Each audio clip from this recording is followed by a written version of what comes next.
నమస్తే అండి, welcome back to Mahesh world. ఈ రోజు మనం మన అమ్మమ్మ నాన్నమ్మల కాలం నాటి సాంప్రదాయబద్ధమైన ముక్కల పులుసుని తయారు చేసుకుందామండి. ఈ ముక్కల పులుసులో ఎన్ని ముక్కలు వేస్తే అంత బాగుంటుందండి. నేను ఇంట్లో ఉన్నవన్నీ తీసుకున్నాను. సొరకాయ తీసుకున్నాను, చిలకడ దుంప, ములక్కాయ, బెండకాయ, వంకాయ, ఉల్లిపాయలు, పచ్చిమిరపకాయలండి. వంకాయలు కట్ చేసి ఉప్పు నీళ్ళలో వేసి ఉంచానండి, లేకపోతే అది కండ్ర వస్తుంది, రంగు మారుతాయి. పులుసు కోసం ఒక చిన్న నిమ్మకాయ అంత చింతపండు నానబెట్టి ఉంచానండి. పెట్టడానికి ప్యాన్ పెట్టానండి, ఆయిల్ వేసాను, హీట్ అయింది. ముందుగా కొంచెం మెంతులు వేద్దాము.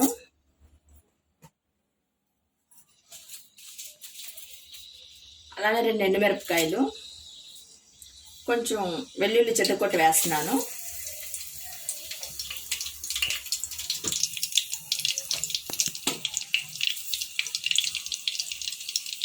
మినపగుళ్ళు, ఆవాలు, జీలకర్ర, తాలింపు వేగాలండి. అలాగే ఇంగువ, పులుసు బాగా టేస్ట్ వచ్చేది ఇంగువ బాగా వేయాలి. కొంచెం కరివేపాకు వేద్దామండి. తాలింపు వేగిందండి. ఇప్పుడు నేను మనం కట్ చేసుకున్న ముక్కలు ఉన్నాయి కదా, అవన్నీ వేసేద్దాము. ముక్కలు ఎక్కువగా ఉంటే బాగుంటుందండి. ప్రతి ముద్దకి ముక్క వస్తుంటే ఆ టేస్ట్ వేరుగా ఉంటుంది. ఈ ముక్కలో ఉప్పు వేసేద్దామని, ఉప్పు వేస్తే త్వరగా మగ్గుతాయి. ఈ ముక్కల పులుసుకి మనం ముక్కలు కొంచెం పెద్దగానే కట్ చేసుకోవాలి. చిన్న ముక్కలు అయితే అవి పులుసులో కలిసిపోతాయండి. దీంట్లో కొంచెం త్వరగా ఉండడానికి కొంచెం ఒక చిన్న గ్లాస్ నీళ్లు పోద్దాము. ముక్కల్లో అప్పుడే చింతపండు పులుసు పోయకూడదండి. చింతపండు వేయటం వల్ల ఆ ముక్క ఉడకదు. కంప్లీట్ ఉడికిన తర్వాతే మనం చింతపండు రసం వేయాలి. దీనిలో 1 స్పూన్ పసుపు వేసాను. ఈ పులుసులోకి పండుగమ్మడి ముక్క కానీ కంద ముక్క కానీ ఉంటే ఆ టేస్ట్ ఇంకా చాలా బాగుంటుందండి. ముక్కలన్నీ కుక్ అయినాయండి. ఇప్పుడు దీనికి స్పెషల్ టేస్ట్ తెచ్చేది పులుసు పొడి అండి. పులుసు పొడి 2 స్పూన్ల వరకు వేసుకోవాలి.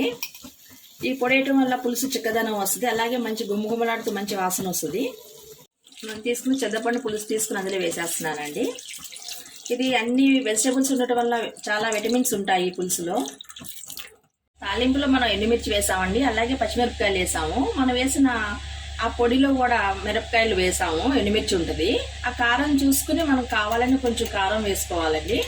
నేనైతే ఒక 1/2 స్పూన్ కారం వేస్తున్నాను అంతే.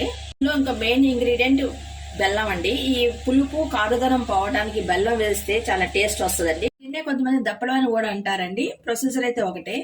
ఈ పులుసు పొడి మన వీడియోస్లో ఉందండి, కావాలని ఒకసారి చెక్ చేసుకోండి. పులుసు ఉడికిపోయిందండి, దగ్గరకు వచ్చేస్తుంది. ఇప్పుడు మనం ఫైనల్గా కొత్తిమీర వేసుకుని దింపేసుకోవటమే. గుమ్మగుమ్మలాడుతూ ముక్కల పులుసు రెడీ అయిందండి.